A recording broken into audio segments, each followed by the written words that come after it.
शारदां देवीं रामकृष्णं जगद्गुरुं पादपद्मे तयो श्रुत्वा প্রণমামি মুহুর্মুহ। শ্রী শ্রী ঠাকুর, শ্রী শ্রী মা স্বামীজি মহারাজকে প্রণাম জানাই। রোজ রোজ শুনি ভগবানের বাণী। এই সমবেত অনুধ্যানে আপনাদের স্বাগত জানাই। আমাদের অনুধ্যানের বিষয় বেলুড় মঠে শ্রী শ্রী মায়ের মন্দির নির্মাণ। স্বামীজি 1894 সালে আমেরিকা থেকে এক পত্রে স্বামী শিবানন্দজিকে লিখেছিলেন, বাবুরামের মায়ের বুড়ো বয়সে বুদ্ধির হানি হয়েছে, জ্যান্ত দুর্গা ছেড়ে মাটির দুর্গা পুজো করতে বসেছে। দাদা বিশ্বাস বড় ধন, দাদা জ্যান্ত দুর্গার পুজো দেখাবো তবে আমার নাম। তুমি জমি কিনে জ্যান্ত দুর্গা মাকে যেদিন বসিয়ে দেবে সেই দিন আমি একেবারে হাঁপ ছাড়ব। তার আন্তরিক ইচ্ছা ছিল মায়ের থাকার জন্যে একটা জায়গার ব্যবস্থা করা। শ্রীরামকৃষ্ণ আর তার ভাবকে জীবন সর্বস্ব করা তার ত্যাগী সন্তানদের একটা আশ্রয় স্থান বেলুড় মঠ স্থাপিত হলো স্বামীজির দ্বারা। সংসার তাপদগ্ধ মানুষের একটা জুড়োনোর জায়গা হলো। স্বামীজি শ্রী শ্রী মাকে দিয়ে এই মঠে শ্রীরামকৃষ্ণের পুজো করিয়ে বললেন, মা তুমি আপনার জায়গায় আপন মনে হাঁপ ছেড়ে বেড়াও। স্বামীজির স্বপ্ন পূরণ হলো। তার জ্যান্ত দুর্গাকে মঠের জমি উৎসর্গ করলেন। বেলুড় মঠ মায়ের আপন জায়গা। সেদিন আরেকটি বিশেষ তাৎপর্যপূর্ণ ঘটনা ঘটেছিল।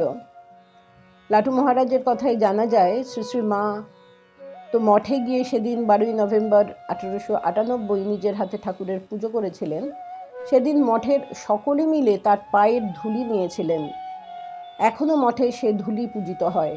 তখন থেকে মঠে ঠাকুর ঘরের কুলুঙ্গিতে একটি কৌটোতে শ্রী শ্রী মায়ের পদরজ রেখে প্রতিদিন তাতে অর্ঘ্য দিয়ে পুজো করা হয়।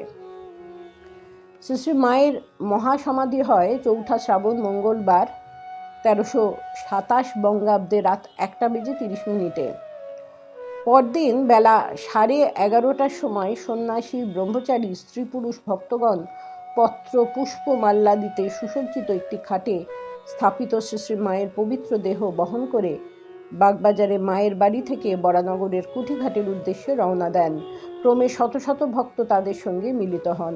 শ্রী শ্রী মায়ের মন্ত্রশিষ্য বাঁকুড়ার বিভূতিভূষণ ঘোষ ও স্বামী মহেশ্বরানন্দ মায়ের মাথার উপর ছাতা ধরেছিলেন, আর স্বামী শারদানন্দজি প্রমুখ সন্ন্যাসী ও ব্রহ্মচারী বৃন্দ নগ্ন পদে রাম নাম কীর্তন করতে করতে শোভাযাত্রার সঙ্গে আসছিলেন।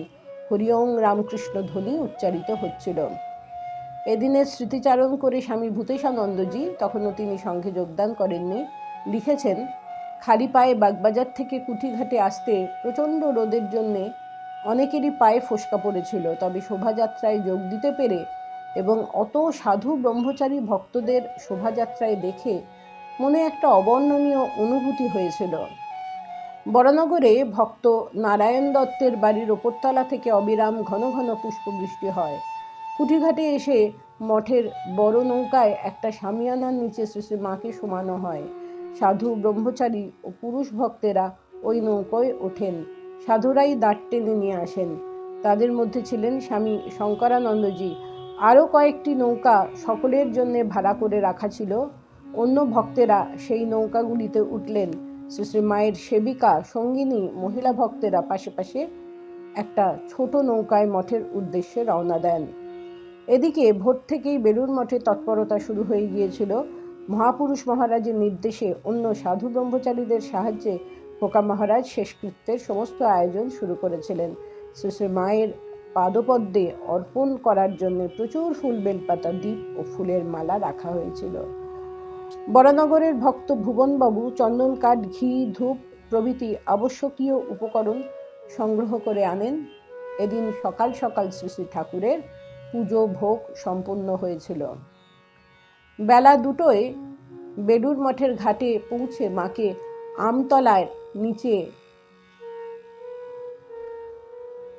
রাখা হয়। সেখানে স্বামী আত্মানন্দ পুজো ভোগ নিবেদন ও আরতি করেন। মহাপুরুষ মহারাজ, শরৎ মহারাজ প্রমুখ সন্ন্যাসীগণ শ্রী শ্রী মায়ের পাদপদ্মে পুষ্পাঞ্জলি অর্পণ ও প্রণাম করার পর ঘাটে মাকে স্নান করানোর জন্য নিয়ে যাওয়া হয়। স্থানটি কাপড় দিয়ে আড়াল করা হয়েছিল। সুধীরাদি ও সরলাদি শ্রী শ্রী মায়ের শরীর গঙ্গার জলে রেখে স্নান করান। তাদের তখন মনে হয়েছিল মায়ের শরীর অসম্ভব রকম হালকা ও নরম। শ্রী শ্রী মায়ের গঙ্গা প্রীতির কথা সবার জানা। শেষের দিকে শরীরের জ্বালায় মা প্রায়ই গঙ্গা তীরে যাওয়ার জন্য খুব আগ্রহ প্রকাশ করতেন, বলতেন, গঙ্গায় নিয়ে চলো। স্নানের পরে তারা শ্রী শ্রী মাকে একটি নতুন সরু লালপেড়ে গরদের কাপড় পরান। এবার সাধুরা তাকে আবার আমতলায় নিয়ে গিয়ে দ্বিতীয়বার আরতি করেন। এই সময় গণেন মহারাজ শ্রী শ্রী মায়ের পায়ের ছাপ নিয়েছিলেন। আবার আমরা পরবর্তী পর্বে আলোচনা করব কিভাবে বেলুড় মঠে শ্রী শ্রী মায়ের মন্দির নির্মিত হলো। নমস্কার।